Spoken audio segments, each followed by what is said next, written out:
All right, so we had so much fun getting back into our training camp, right? Or getting into our training camp, Razor, that we decided, what the hell, let's give it another go. It still feels like training camp to me, for me at least. I don't know about you. You're in mid-season form, right? Nah, still No, carrying a few extra pounds. Need to sweat those out a little bit here. well, speaking of a few extra pounds, I'm eating the trail mix, and I'm really leaving the trail mix and just eating the M&Ms out Yeah, of it. Just that's cheating. Anyone who has it that is. trail, that's cheating. That is big time cheating. uh, It's I mean, I was looking around my office. I, how do you not have an office? Like, you've got jerseys and you've got this and you got your I mean, how do you not have the Calder behind you somewhere, for crying out loud? so the issue is I have 98% of my stuff is at my parents' place in Canada. Okay. And we started all of this. I have not been to Canada in 2 years, over 2 years Oh, now. yeah, So yeah, yeah. all of the things I have, the Calder is in Mace Man's room, my little guy's room, and my office, quote unquote, our office is an art room slash A kid's art room. You're not a bringing kid's art Van room. yeah, yeah, No, not you're my not art Van room, not my Goghing and yeah, you're certainly not not my wife's arts and Monet. crafts room. Yeah. Yeah, Yeah. no, it's not that.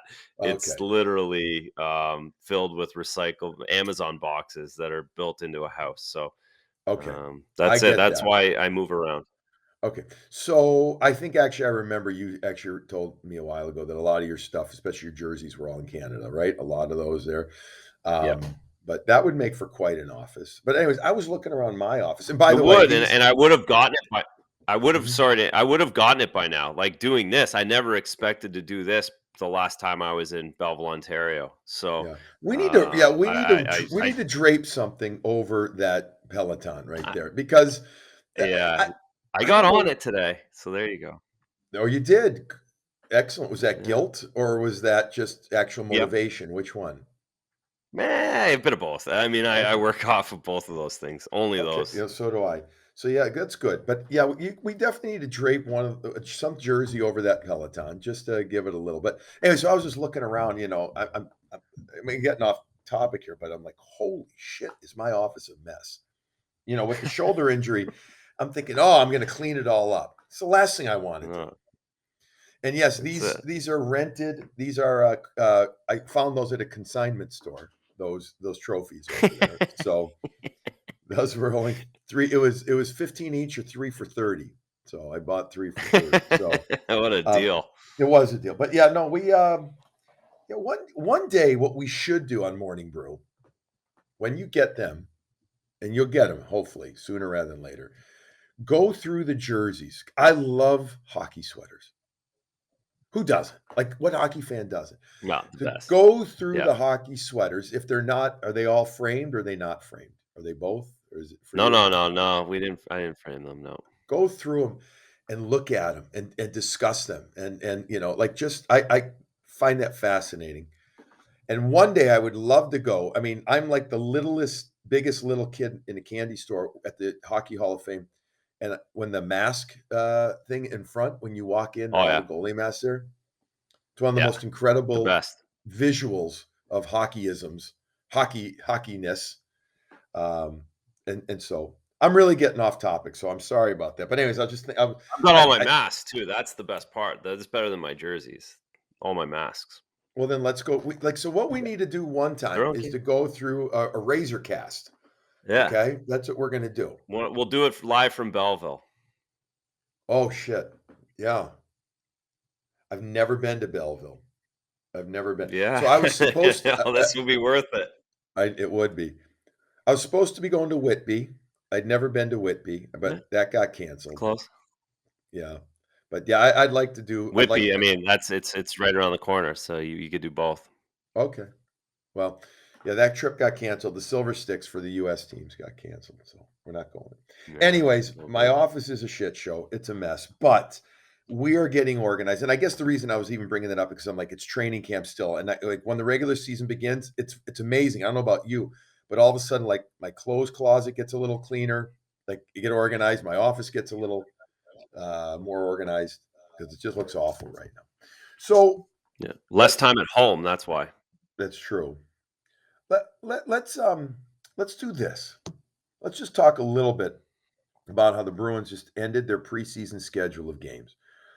And then I got a ton of questions that came in. I just put out a quick tweet, and the Morning Brew crew, I guess, the fans, just fantastic coming through with more than I ever thought. I mean, as quickly as they did. And let's just rifle through them. Like let's just get to that. And that I think will be interesting. Well, let's and by the way, there's a few questions that aren't Bruins related, but are good hockey related questions that I think are very viable to discuss. Um, on Wednesday night, the Bruins played the Washington Capitals. They lost in overtime again. What was that? 3 overtime losses, I think, in the preseason. Then, but I mean, any when it's all said and done, either watching the game, Razor, or watching the highlights, any one or two big takeaways, good or bad, that you took out of it now that they're completed with their preseason schedule? Watching the game, I love the depth of the forward lines. I love the pace. I feel like they're faster. And I know we talked a lot about the game last season. How are the Bruins not? Are they quick enough? And I think they addressed it. They look so much faster. Hall Mhm. on that third line, he's flying. So I like the pace they played at the other night.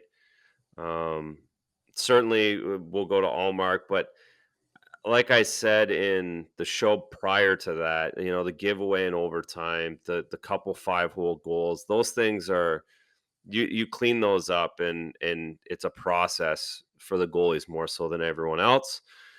Um, my third point eh, is the depth on defense good enough? Mhm. That was my one concern takeaway, was watching that final game with what was a Washington Capitals team against a Bruins team. Then look, the regular season is Clifton Grizzlick good enough depth wise? Mhm. That was the big takeaway for me throughout the entire preseason, is did that get addressed enough? Yeah, I think a lot of people are wondering that. I think they're wondering, is the left side physical enough? I know Forbert's big, but is he physical? Hmm. Grizz, you got Grizz and Riley, and neither of those guys are what you would call physical No, no, no. wingmen. They're Yeah. skaters, containers. Um, did you have a training camp ever when you went from one team, one organization to another where you struggled? I was gonna be flippant and say where you kinda sucked, but I don't wanna say only that's not I'm being that's being flippant, and that's just being whatever, and I don't mean that towards you, and I don't mean that towards Linus or any No, I'm just no. saying, but did you have one that where you just were like, "Holy smokes, I'm not feeling it right now," or, "I know I'm struggling right now." Did you have one of those ever? Well, I think no, and I had times. I mean, I went to a bunch of different training camps. We went through my teams, and you Mhm, go and you bounce, and it was training camp or preseason games are really difficult for goaltenders. They really are, especially guys that have played in the league, and you can go through and even push it into the first month of the season. I mean, I played with one of the greatest goaltenders of all time, Roberto Luongo, and he stunk in October. And, mhm, and to your point of not being flippant, I'm not being flippant. He stunk every year in October. It takes a while to get going, and when you recognize that and you know what an 82 game season feels like as a goaltender, it's so long and it's so much of a process. So I do. But to answer your question directly, yes, I went to Dallas after a great year in Vancouver. I went to Dallas and I gave up 3 goals on 10 shots in the first game in Montreal. We just spent 2 days in Prince Edward Island, mhm, had to play the game, start the game.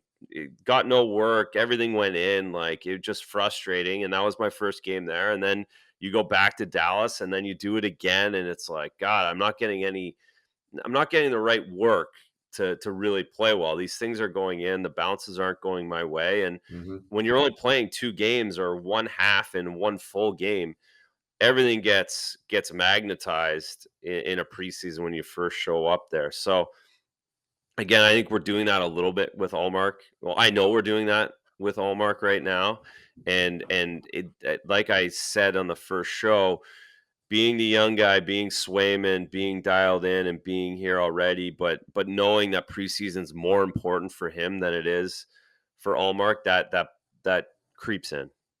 Yeah. And I playing on the wish. road is easier because you get more work, you get more action. You're playing at home against the second level tier guys. Mhm. It does make a different dynamic, Yeah. No, for different sure. mindset. For sure. The eye test though, the eye test through these 6 games. Now I know that Ullmark didn't play all 6 and neither did Swayman, but the eye test Mhm. for when each of them played, significantly the strength of vision or whatever you want, it was much greater on Swayman, much Yeah. greater. I mean, his role, completed it, everything you asked of him, he Mhm. did. Um, Yeah. No y question. Ullmark, it didn't. So, we had a few, look, again, we had all these questions. Let's just take them. Let's rifle through them Oh, though. You all right? We're gonna yeah, no, I'm pulling up these. I was moving around, so I'm pulling up some just so I have a little bit of a where you're gonna yeah. go with them. So Well, let's do let's it. look. We're just going to rifle through them. We'll name some names, some people, and we'll try to get to all of them literally. But it's going to be quick. It's going to be the antithesis of what I am. It's going to be quick. Okay, instead of long-winded, it's going to be short-winded. But Reg Schofield, speaking of Olmark, wants to know about Olmark and the pressure of stepping into the huge spotlight of a contending team. How will he handle it, knowing how tough a vocal portion of fans can be concerning Bruins goalies? And I do think that is going to be curious. I listened to Linus speak after the game, and he almost, again, not being flippant, it was almost accountant like. He was very. I like this about my game. I like that. It was very. I found it nice. I found it controlled, but I almost found him very, like I said, like an accountant, almost like matter of fact, and maybe that's Mhm. exactly how it needs to be. This will be tough for him, though, Razor, if he doesn't start well. Boston is not can be. I was going to say Boston isn't easy. I mean, Yeah. really, it can be a damn tough place, especially being a goalie on the Mhm. team. It can. It can. It's just it. And I know this the what we do and what we talk. It's what you did yesterday, but it's a long season, Yeah, and that's why he sounded very Tuca-ish as well, where yeah, some good things, some bad things. I'm gonna get better, and we're working on things. And realistically, that's how you want your goaltender to sound. If he's panicking hmm after 3 preseason games and he has the contract he has and expectations that he has, that would be much more concerning from my end rather than the guy who's and just I'm gonna figure it out. It's okay. he hasn't really worked with goalie Bob. He has not worked with Bob Essenza much at all, No, at all, no. at all. Like Bob has And not had again, the he's opportunity. still gang, he's still dealing with like his wife not knowing where to get groceries and his wife like there's so much going on behind the scenes and we still have 10 days till the regular season starts. Right. And we talk about how few games there are through the first couple months of the season. Like we want it's a process. It really is. I know it's a cliche and moving but those are the two guys you don't have to worry about. As long as one of them's going good, they'll Right. figure it out. Maria of Watertown, a longtime Bruins fanatic, I know. She brings up 2 questions. Olmark has looked inconsistent, especially his 5-hole. Is that fixable? She also wants to know how you Yeah. and I see the Eichel drama being resolved. Let's just hit on Olmark, and then at the end of the show, we're going to hit on Eichel, Carey Price, and Robin Leonard quickly. Okay, I've got those marked down so I don't Yeah. screw up. Let's just hit on Olmark. Okay, Yeah. 5 holes obviously been an issue. The thing that I saw though, Razor, I did not like his. I thought Olmark looked slow side to side, post to post, especially on wraparounds. Is that fixable? He didn't look as smooth as you I saw last season or the season before, just watching some of his tape. So, Mhm.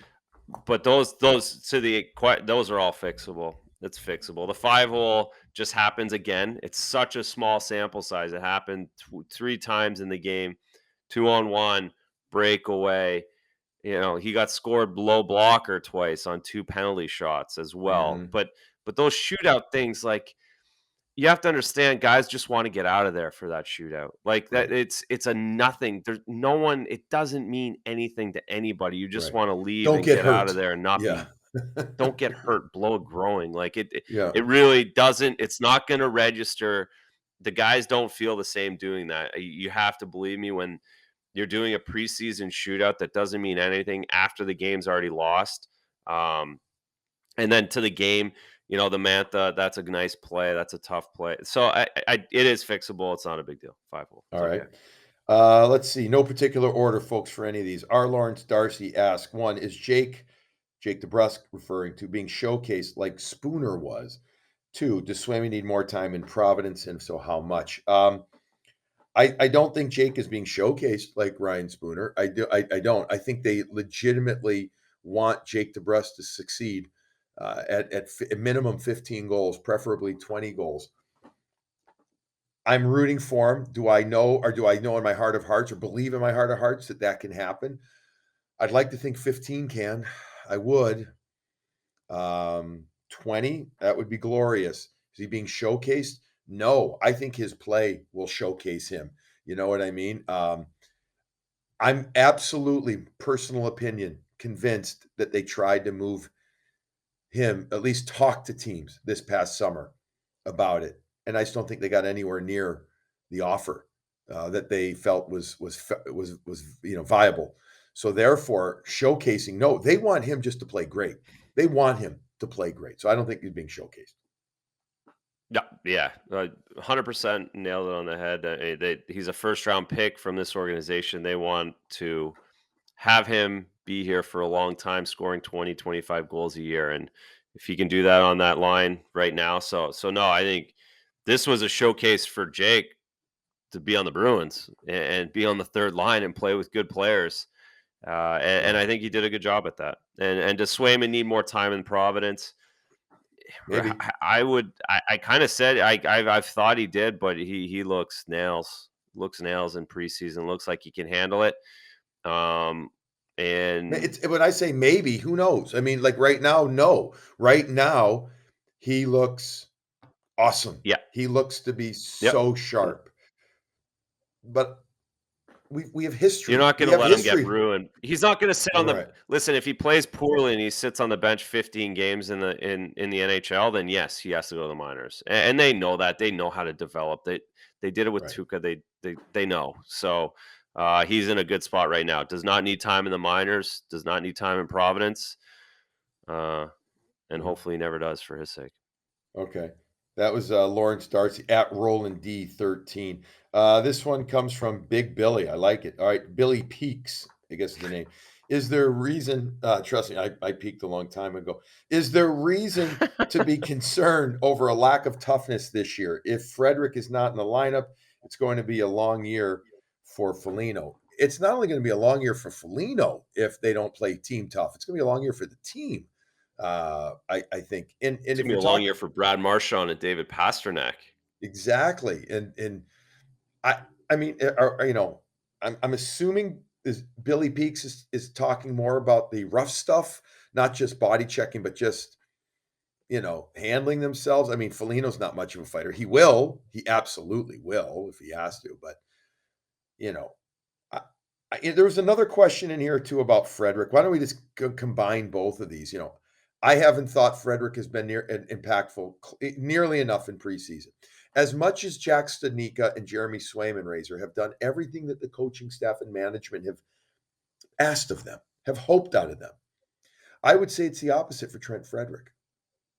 I would. I would say that it's the opposite. So last night on Wednesday night, if that lineup is indicative of what they want to start with, I mean, that might play in his favor. But I don't know, man. I think that I know that there's a hell of a lot more there. I haven't seen nearly enough.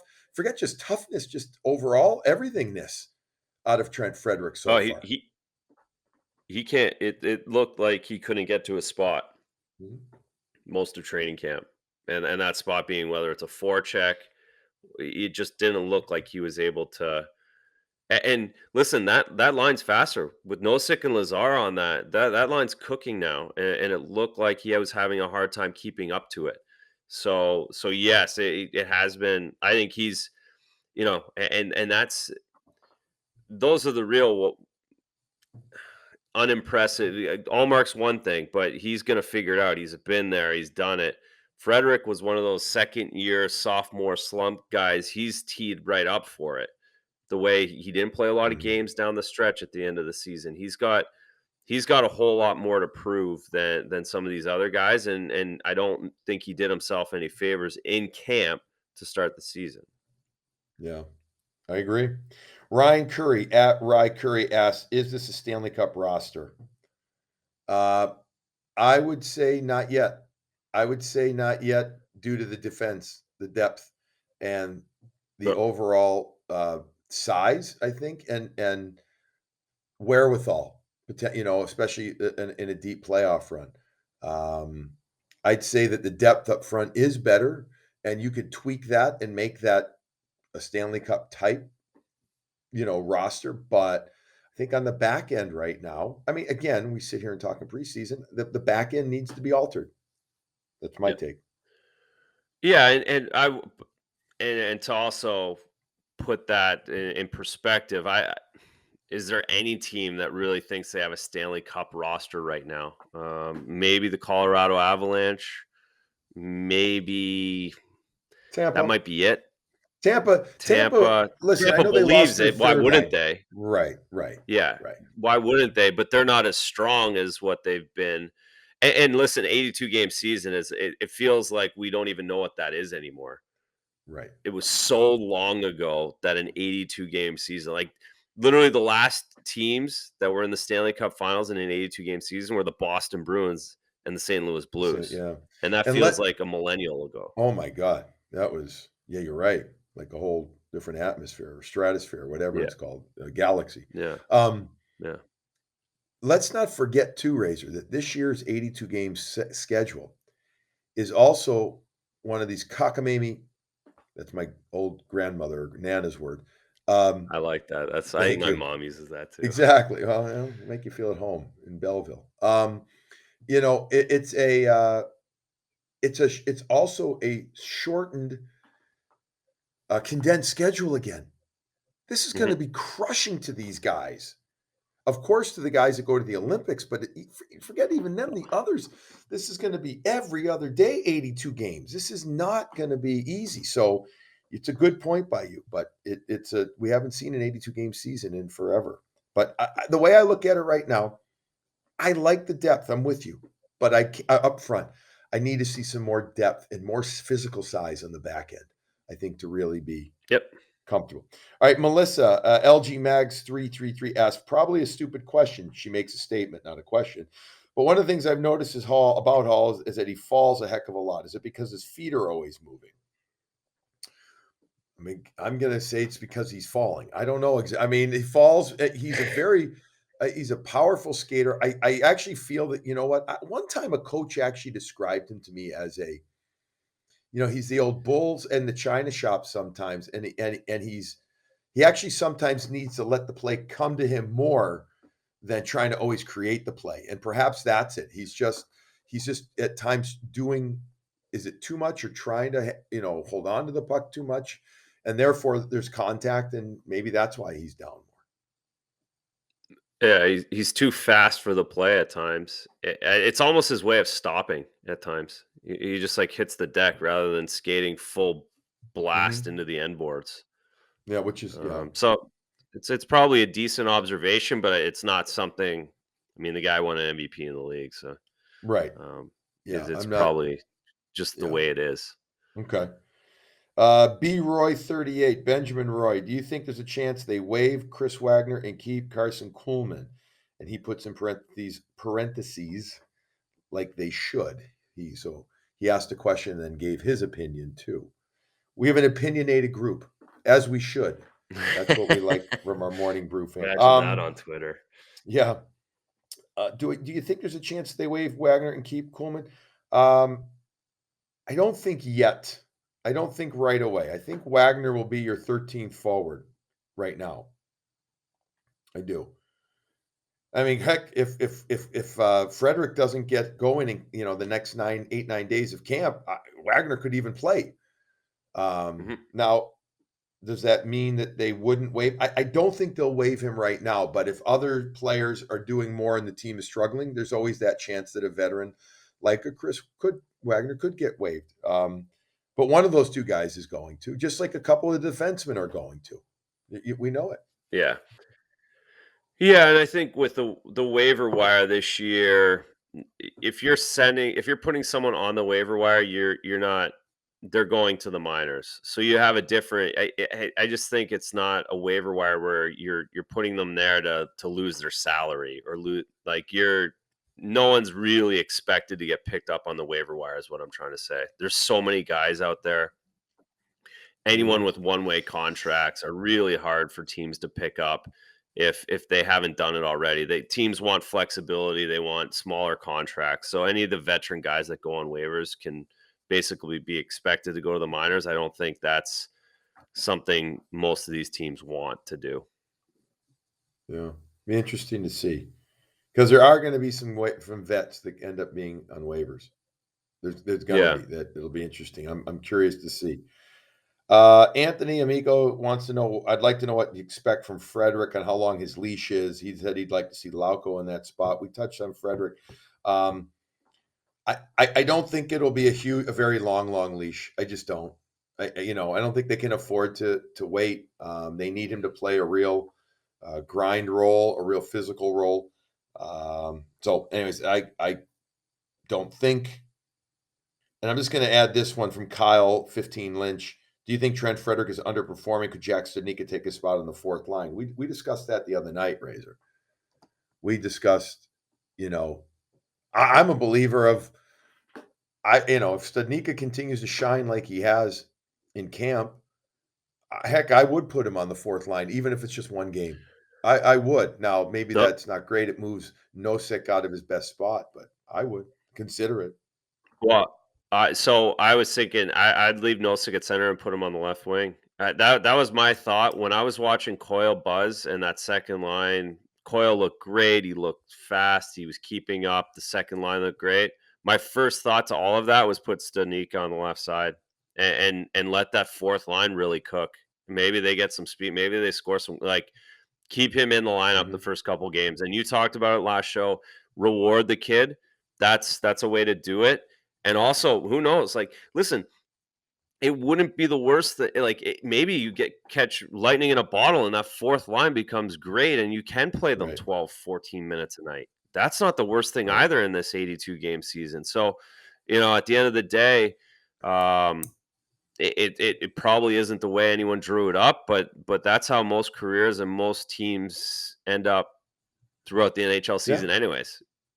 yeah. So it's not I'm the with worst you. thing. I'm not against it because I don't think this fourth line is. I don't think fourth lines in the NHL are what they were. I think you can actually put guys down there and let them build their way up through the lineup that way. Right. And the fact that Sanika can go down, still doesn't have to clear waivers, great. Use it to your advantage. Yep. You don't have to force him up. So, anyways, we're on the same page there. Daniel Conley, what does he ask? Bostonian in Illinois. Oh, that's right. Great guy. He sent us mugs last year. DeBrusque has looked really good. Can he sustain it and have a bounce back year? We've touched on that. Can he sustain it? I don't know. I sure as hell hope so. Do I think he can? Yeah, but it's listen. Like I said, I want 15. I'd love 20. I'll take 15. If he has 15, I'm in. How about you? You good with 15? Yes. Okay. And yes, I think he can. Yes, I think Okay. he can. Phil G, P Gaff 71. What about the coaching changes on the team? Will it be an impact? Um, So Jay Pandolfo goes to BU, his alma mater, to become the associate head coach. Chris Kelly comes in as the younger former player type role, player development role. He had a few years and now assistant coach. Very cerebral, very much like a Jay Pandolfo. Both excellent penalty killers, great work ethic, beloved by teammates. I think, Chris Kelly almost that baritone monotone voice. Pando had that kind of dry sense of humor too. So I find him on the surface very similar. Do I think they'll have an impact or a change?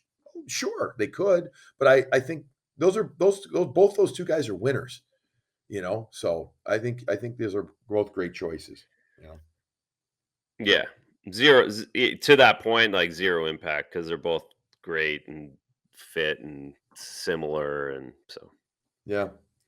All right, Mark Allred, huge Boston guy, has his own podcast too, and everything. Black and Gold 277. He wants to know: is it necessary for Bruins fans to lose their minds over a shaky preseason schedule? No. Is it necessary? No. Is it their right?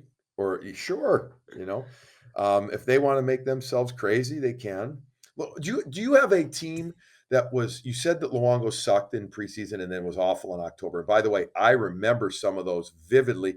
You weren't with them in Florida, but when I was with the Atlanta Thrashers organization, like the Thrashers, like we played them like 14 times. It felt like that year, and we'd always play them a few times early in the year, and then late in the year because it was such a rivalry, Atlanta and Florida. Please, combined attendance, was like 6,000. But Luongo did suck early on. You're right. He he yeah. he he did. But do you remember a team in perhaps that you were on that really stunk in preseason, and yet when it was all said and done, turned it around? It was like, okay, no problem. It was good or Well, better at least. Vancouver was one of them. But that was one of the best teams I had played on, and it was a cluster the entire exhibition preseason. Hmm. Because Lou is like, the way these teams set up when you don't have when you have a team like the Bruins there's only one or two spots really competing, Hmm. and you compare it with a team that has 5, 6, 7 spots that aren't as good that are competing, and you have that competition is what drives these preseason games. And one side is trying to get warmed up for the season, the guys are playing life and death. So Hmm. typically, the teams that aren't as good or the organizations that aren't as good have better preseasons, just for that simple fact that, or there's scheduling, where you're playing the games and Hmm. who's playing the night before and who's traveling. And it's just not, it literally has zero resemblance of a regular season. Right. I mean, a team like the Seattle Kraken right now, wherever they Yeah, go, is like, wow, especially if they're playing quote unquote home games. None of them are actually at home. The arena's not open that's yet, right. but Spokane or here or there, there's 10,000 people there. There's fun. It's great. It's a Yeah, lot easier to play interested when that scenario happens. that's right. And don't forget the other guys on the other side just had to take a flight and then drove a bus 4 hours to Spokane. And they're in Yeah. a little visiting dressing room with no tape and no Gatorade, and they're just trying to get out of that game. Like Right. the result doesn't matter. Right. Yeah. A lot of people don't realize the other stuff that goes on or doesn't go on. Yeah. Doyen de Disport. I hope I didn't screw that up. Disportif wants to know where'd it go? Who's Sweeney gonna replace? Not going to, but gonna. Thank you. I like that. Who's Sweeney gonna replace Krejci with? And no, I don't consider Coyle or Jack Studnicka to be serious answers to this question. Well, seriously, Well, who's it gonna be then? right. What do we Yeah. do? Yes. Uh, I, All right, I nobody don't then, know. Nobody. Right. So because I don't Diana think was he's gonna sorry. take Nosek or Hall as a serious answer either. Right. Right. Exactly. Okay. So Nobody on yeah, it's waivers. it's gonna be Coyle to begin with, Yeah. especially if he looks like he did in the first game for the rest of this training camp. All right. Steve King. Sorry, Steve Quincy, 35. If they're in a good spot at trade deadline, how much would you give up for a second line center? Do they have enough to orchestrate a trade to get what they need? Sorry for jumping ahead. Holy shit, Steve. I mean, I'm having a hard time getting the next week, let alone let alone March. I mean, sometimes I like to let's look get to ahead. but let's get to anyway, show number 3. right. Um, I Steve don't think Idle. that's gonna be the issue. Again, I mean, if we wanna look ahead, that would be my answers. I don't think forward scoring depth play is gonna be the issue for these guys. Okay. Everything is Patrice's Office Bravo 64. We touched on this a little. If Jack Stanika pushes his way into the roster, who gets pushed out and where does he play? Um, he's natural center, but I think if he makes the roster, who gets pushed out, it's going to be a combo of any of Frederick, uh, Wagner, Kuhlman. But on the other hand, are those guys getting pushed out per se? No, I think Frederick might be the one that I guess more than any would get quote unquote pushed out. Mhm. But that's if the staff looks at it the way I think you and I do, that you play him where you want to play him. I think they'll play him they would play him a few games in a lower line role, but eventually, much sooner rather than later, I think they would get him back to Providence to play 18 to 22 minutes a game. That's my guess. Who's this? Oh, geez. I don't know. Inga the Big Mouth. Okay. Holy smokes. This is another podcast host. How do you think the bottom six shakes out now that the preseason is winding down? Well, I mean, you're going to start the third line, right? Howla, Folina, and DeBrusque. You're going to go with that, Mhm. right? I mean, health. 1000%. Yeah. Yeah. Okay. So that's that, and then the bottom line, we know no second Lazar. And then the question becomes, Yeah. is it Studnicka, Frederick? I think Studnicka, Frederick, or Wagner. That's how it Yep. shakes out for now. For now. Yeah. All right. Let's see. Any Let's other get to the big questions? ones. All right. So let's touch on these and then we'll wrap this up here. There's a few things going on. One, let's do this before we get to the real, and they're all serious. Jack Eichel. Let's start with Jack Eichel. Yeah.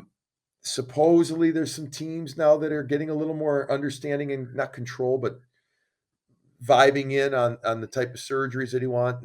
And if Buffalo doesn't move him, they I mean, they're already just right now a hot mess. It's not even hot; they're a cold Yeah. mess. It's just awful. No, the But goaltending is, yeah, I mean, it's crazy there, right? yeah. Yeah. They've got to move Eichel. They've got No. to figure it out. But the problem is, what bidder is going to bid anywhere near what they want? So, and today, I haven't followed it. It just I understand the surgery part of it, and Yep. that all of those things are very important. But um, I saw tonight Marty Biron tweeted out and talked about how the big problem with this is the Sabres need to $8.5 million coming back Uh-huh. for them to be able to get to the cap floor because they have no money put into this team. Right. So what team is going to send back 8.5 million that's worth it to the Buffalo Sabres? And that's a huge sticking point. I didn't know that. I didn't recognize that, but that makes a ton of sense to be able to try and make those finances work for them just to get to the cap floor is a huge problem right now. Well, you're going to get It's a lot of two. money. It's a lot of money. You're going to get two players that I would call. Let's say you send back two $4.5 million players. Okay. Yeah, that's right. Yeah. So I mean, they could be underperformers too. But then on the other hand, what does Buffalo want those guys for? Why does Buffalo want to take that for at 4.5? Yeah. Well, exactly. Except for the fact that if it garners them two first round picks and another top prospect, they're willing to do it. So it's a good question. It's a Mhm. valid point. But if they don't, and this asset sits there all year, oh my Oh, it's a God. nightmare. And then he can't. By the way, Nightmare. I had the fusion surgery on my neck, on my C6-7. Not the kind that he wants to get. I have the kind that he doesn't want to get. But Yep. I mean, for me, I was old fart. I'm older fart now, but even then, it was back in 2006. It was a godsend. I went through 6 injections into my back, into my neck, just to try and keep my arm moving for a while. Finally, it's like enough is enough. So I did it during the Olympic break in '06, but it was just deterioration of having gotten hitting the boards, et cetera, all that stuff. And my disc just was done. I feel great now. I feel Mhm. great. But Jack Eichel doesn't want to wait 8 to 12 months. He wants, 6 weeks to come back. Yeah. So I hope it works out, but I don't know, man, if they're going to get anywhere near the return that they feel that they need. But if they don't, and they No, they're don't not. move him, oh my God. Um, It's a all right, fiasco. so Robin Leonard was a teammate of Jack Eichel, and this was part of the reasoning that he spoke out the other day about.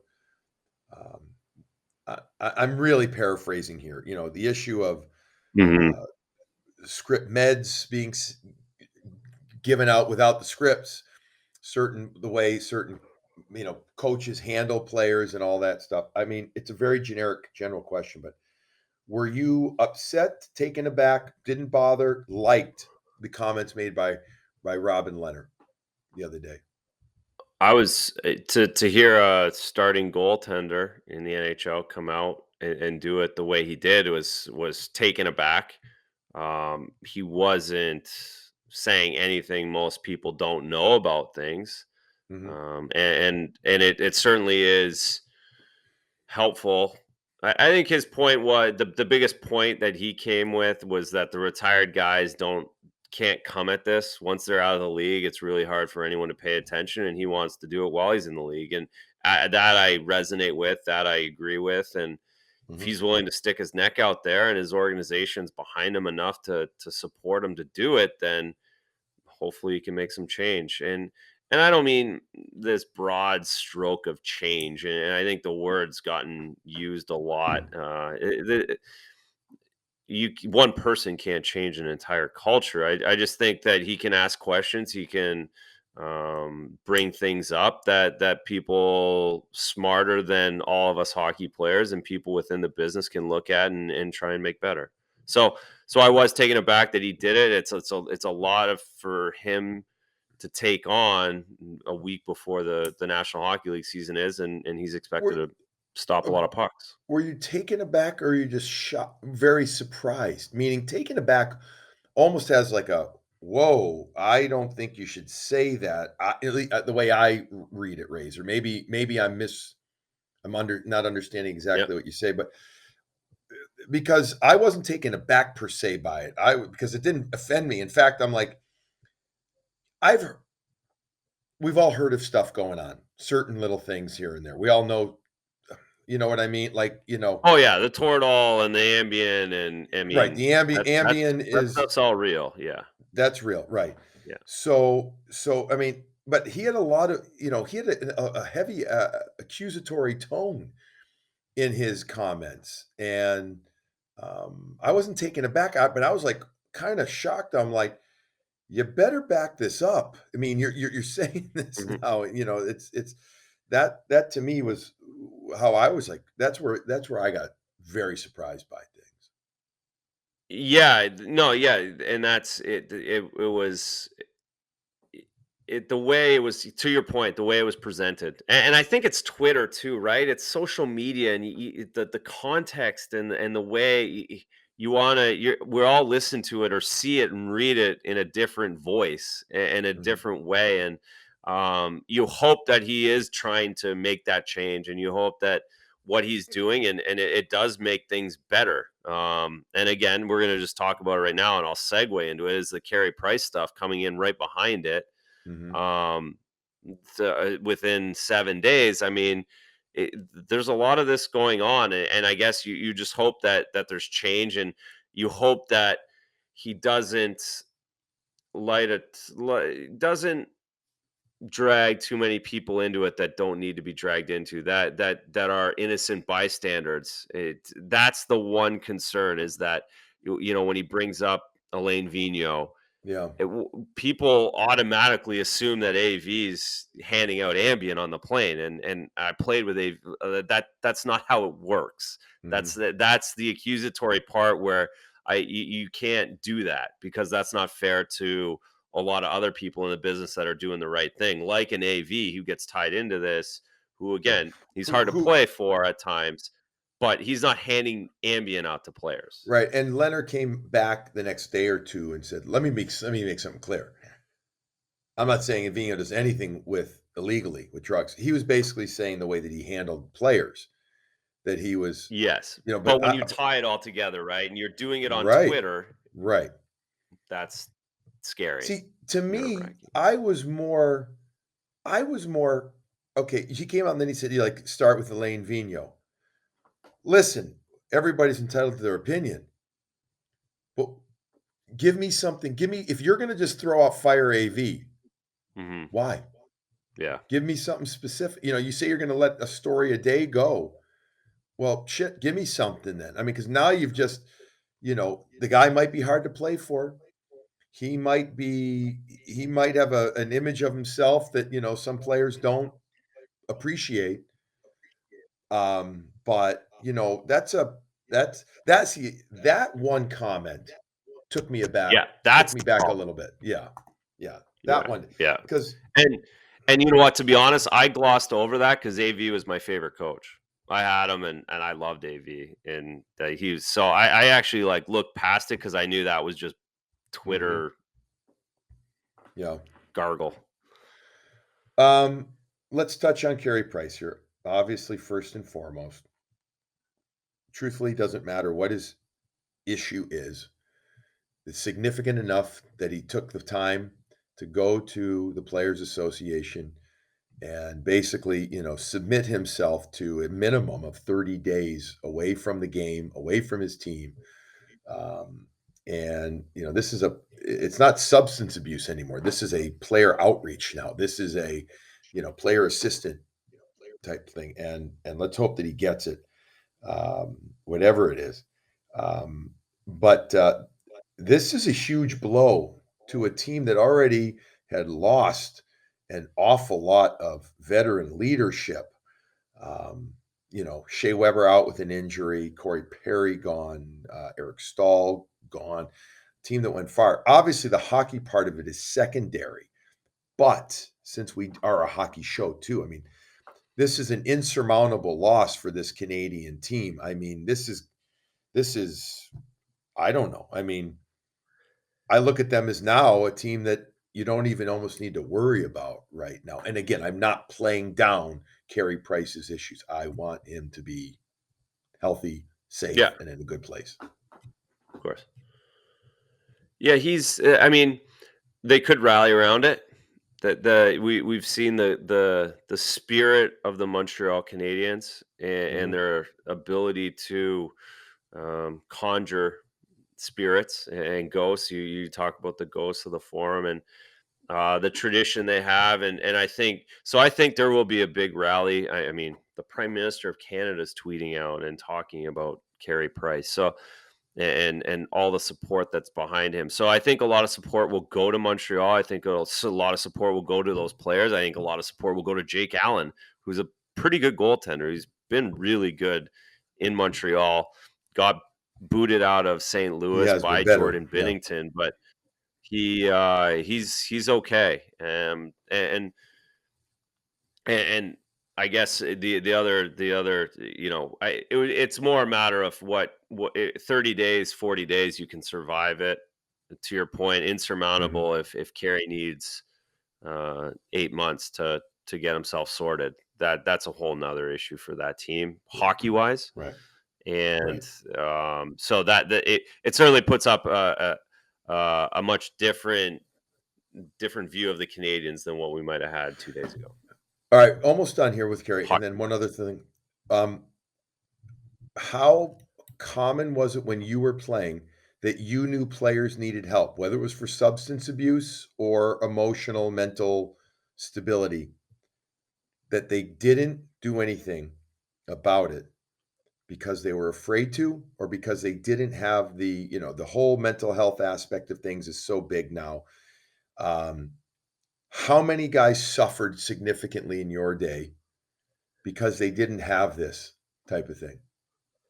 Well, it's certainly looking back, right? It's hindsight because I mean, and you were on all these buses, you were on all these Yep. planes. You knew Yep. guy, you know, like looking back, you're like, holy smokes, that guy was in such a bad place.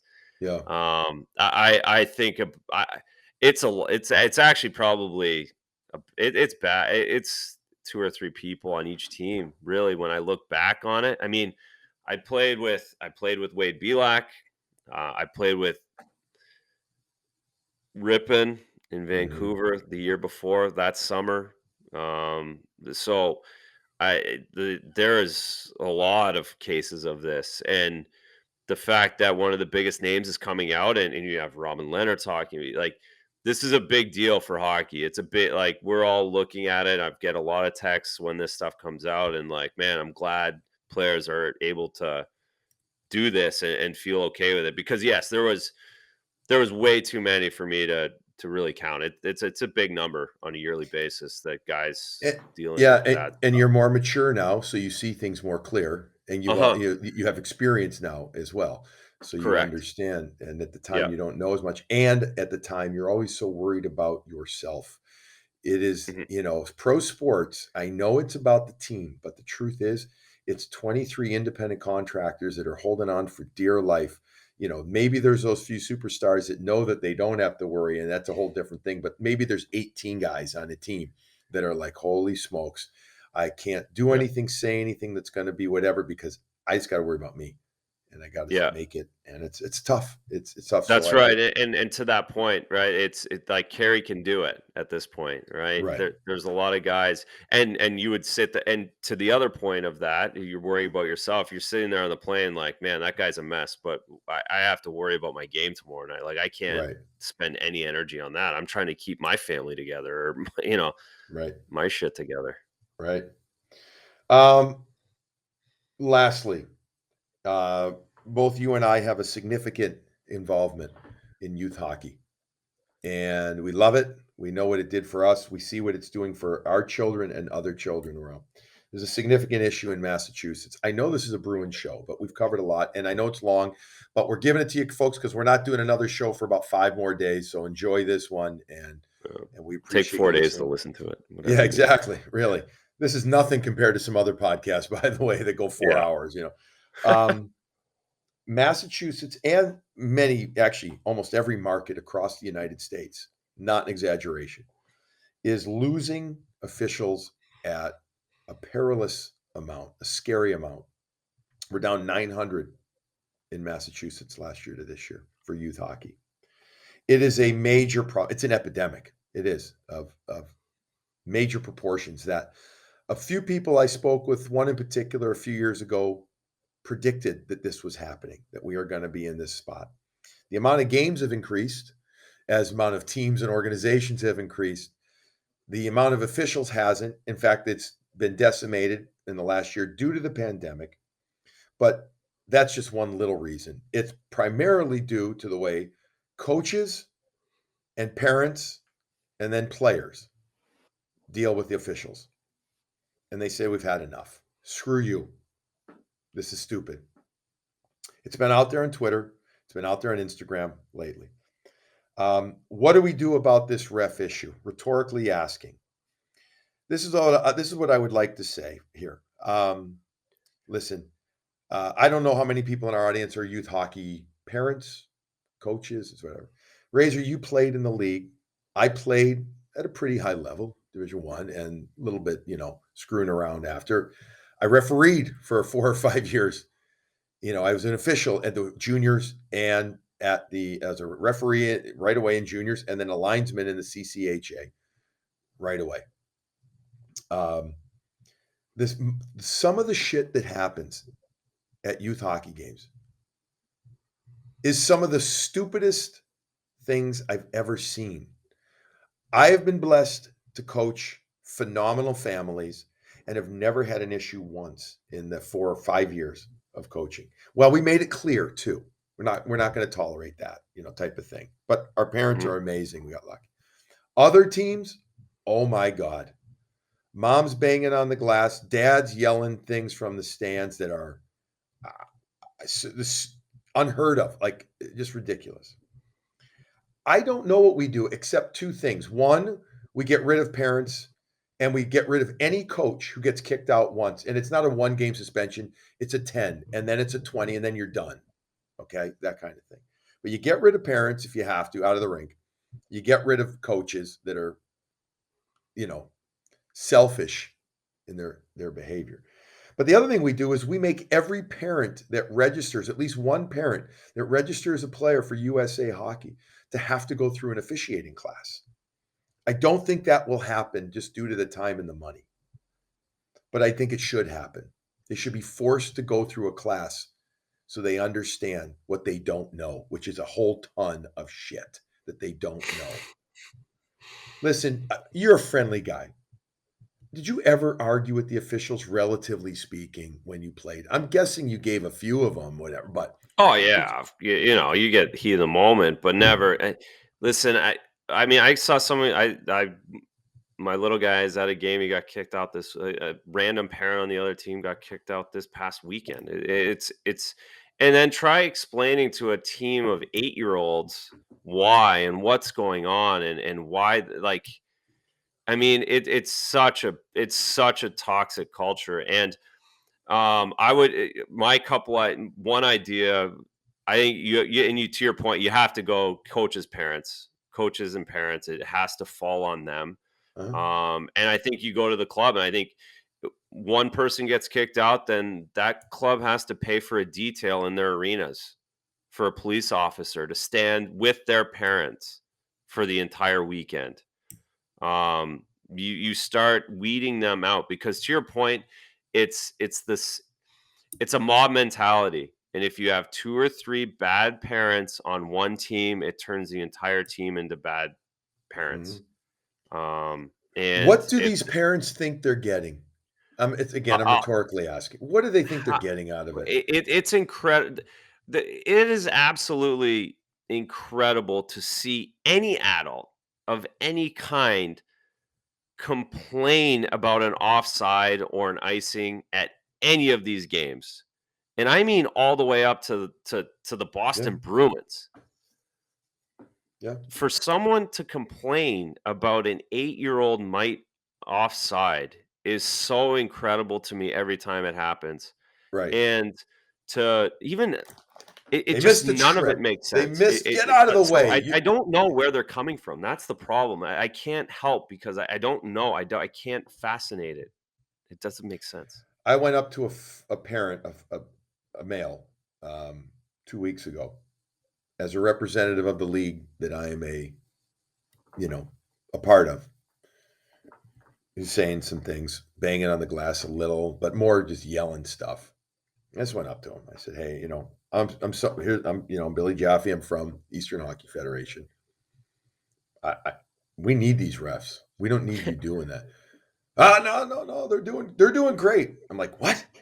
Right? Like, he's yelling stuff, and Yeah. I said, I listen. This is they're doing their best, man. They're working hard. I mean, oh, they're doing a great job. He said. I'm like, what?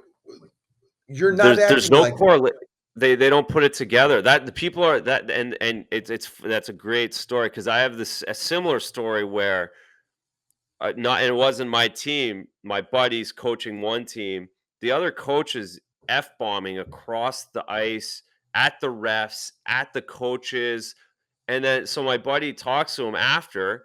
He's like, "No, no, what are you talking about? Like they don't even th- they think that it's okay to lose your mind in these rinks." Yeah. I really feel like people are like feel like it's okay in there because it's competitive and it's sports and it's and I really think you have to put the police like make the teams pay for a detail all day. Have a cop sitting right there with all the parents. They won't act the same way. Well, the problem I do think that we'll see rinks with detail. I do think eventually it will happen. Somebody will complain. But the problem with that is they almost get desensitized then. Eventually they'll keep seeing the cop there and they'll start buying the cup of coffee. I'm making it up, or whatever. And it just become just part of the crowd. Like I personally think there's no one strike. It's no you're gone. There's zero tolerance of everything. You say ref, you stink one time, doesn't matter. You're gone. You're gone. Get out of here. Yeah. you're gone. Yeah. The issue, but to the ref problem is the refs don't want to have to be the ones kicking people out of buildings. Yes, true. That's why you need a cop there. It's just like you can't go to a movie, you can't go to the mall and start screaming and yelling at people in the mall without someone grabbing you and throwing you out. It's got to be this. It's the same. This is amazing. I thought about this too, and then we'll wrap it up here. So I was trying to make an analogy. I love analogies, just so I can relate it to something that somebody else can feel it the same way that I guess that I do. So I was thinking about it. What would be a good analogy? So let's say that you're a golfer, right? Not a very good one. You're a 22 handicap, 24 handicap. Not trying to offend anybody out there, but you know what I mean. And right, but you enjoy golf and you like going out there and going out. So you go out there. Okay. You're a parent. You have a son or daughter who plays hockey. You like going to their games and you love screaming at the ref because, oh my God. Well, you go play golf, but you're not a great golfer. So now you either get a caddy or there's somebody that then walks around yelling at you after all your bad shots. You suck. What are you doing on the golf course? You're slowing this thing down. You're awful. It's maybe not the exact same, but it's the same type of thing. So if you're one of those parents yelling at referees, making yourself feel better and bigger, well, how about we walk into your work or we walk into your side gig and we stand there and we watch you and we say, you suck at this. You don't know how to do this. You're a loser. Get out of here. Oh, Yeah, heck. I'm gonna Would beat you- you up in the parking lot. I oh yeah, mean, that's the best. That's the that's the best. best. Like, holy smokes. It's no, you got it. You got it. It's past the point of reasoning. It's legitimately throwing books at people, Yeah. kicking kids out of program. I mean, I get it. You can't do any of that. It's difficult at some level, but you really have to start throwing these guys out. 10-game suspensions, 20 games. Like, you Yep. really can't go back into a Yep. building if you yell at a ref. It's No that more simple. ones. No more 1 and 2s. So, folks, sorry that we went on and on. And that's sorry. I'm not sorry. Listen, wanted to cover a lot. We did. And this is a near and dear issue to Razor and myself, but also to other hockey people. So we've talked about it. We're done. All right. So that's going to wrap up this morning brew. We'll be back next week before opening night to do a season preview when we have even more answers to some of our questions. We'll take a look at more of the division too. We'll get you all set, all things Bruin, get you going. And then hopefully by then too, we'll have a thing or two to tell you, real specifics about the show for the year. Again, it will not be after every game.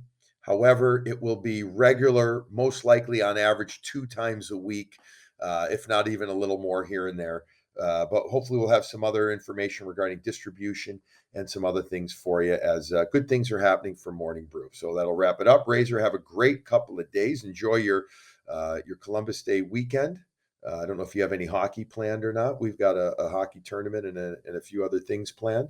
But enjoy it. Hopefully we get some nice fall, weather where we can get out and do that. And we hope everybody has a great long weekend if you get that opportunity. And we will talk with you next week on Morning Brew.